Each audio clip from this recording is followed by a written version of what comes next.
আজ সকালবেলা মানিকগঞ্জের নিকটে গুডলাক সিএনজি পাম্পের একদম সামনে একটা ইটভাটায় গার্মেন্টসের একটা গাড়ি আর Moon hospital doctor Sakhawat Hossain দেখতে পাইতেছেন গুরুতর আহত।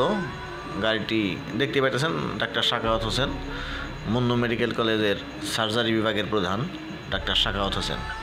উনি গুরুতর অ্যাক্সিডেন্ট করছে। এই গার্মেন্টসের যে গাড়িটি, সেই গাড়িতেও কিন্তু গার্মেন্টসের অনেক লোকজন আহত।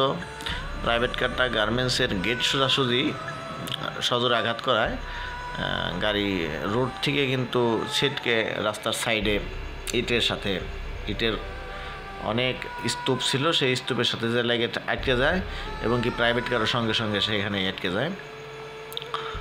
প্রাইভেট কারটা সম্ভবত ডাক্তার সাখাওয়াত হোসেন উনি চালাইতেছিল। পরে ওনার গুরুতর অবস্থায় লেগুনায় করে মুন্নু হসপিটালে কিন্তু পাঠানো হয়েছে ওনাকে, এবং কি পাশাপাশি যে সঙ্গে যে আর একটা মহিলা দেখতে পারতেছেন উনিও গুরুতর আহত। এই দুইজনকেই কিন্তু পাঠানো হয়েছে মুন্নু মেডিকেল কলেজ হসপিটালে। এমন অবস্থায় রাস্তায় তীব্র যানজটের সৃষ্টি হয় এবং কি এই দুর্ঘটনাটা সম্ভবত ঘটছে সকালবেলা। একটু বৃষ্টি ছিল এবং কি বৃষ্টির কারণে রাস্তাটায় একটু কাদা এরকম, হয়তোবা ব্রেক স্লিপ করার কারণে, চাকা স্লিপ করার কারণে কিন্তু এই দুর্ঘটনাটা হয়তোবা ঘটছে। তবে ডাক্তার সাখাওয়াত হোসেন সবচেয়ে বেশি গুরুতর আহত।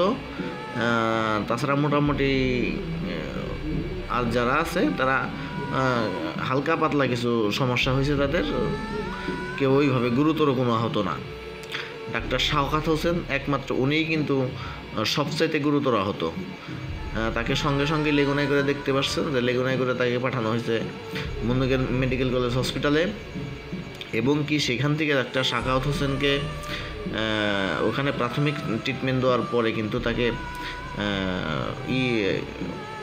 ঢাকায় প্রেরণ করা হয়েছিল। হেলিকপ্টারে করে কিন্তু তাকে ঢাকা নেওয়া হয়েছিল, কিন্তু ডাক্তার সাখাওয়াত হোসেনকে বাঁচানো সম্ভব হয়নি। ডাক্তার সাখাওয়াত হোসেন ঢাকায় যাওয়ার সময়ই হেলিকপ্টারের ভিতরে কিন্তু উনি মারা গেছেন। তবে এই সড়ক দুর্ঘটনাগুলোর একমাত্র কারণ এই দেখতে পারতেছেন যে বাসগুলো চালায় এরা বেপরোয়া চালায়। এই বাসগুলো কিন্তু সঠিকভাবে নিয়ন্ত্রিত হয় না, আর এই বাসের ড্রাইভারগুলাই নিয়মিত অ্যাক্সিডেন্ট করে। মানিকগঞ্জ থেকে গদুরা পর্যন্ত এই হাইওয়ে রোডে এই গাড়িগুলোই সবচাইতে বেশি দুর্ঘটনা ঘটায়। দেখতে পারতেছেন কর্তৃপক্ষ এই ব্যাপারে সম্ভবত নজরদারি দিবেন, এই ছোট এই গাড়িগুলো যাতে নিয়মিত দুর্ঘটনা না ঘটায়।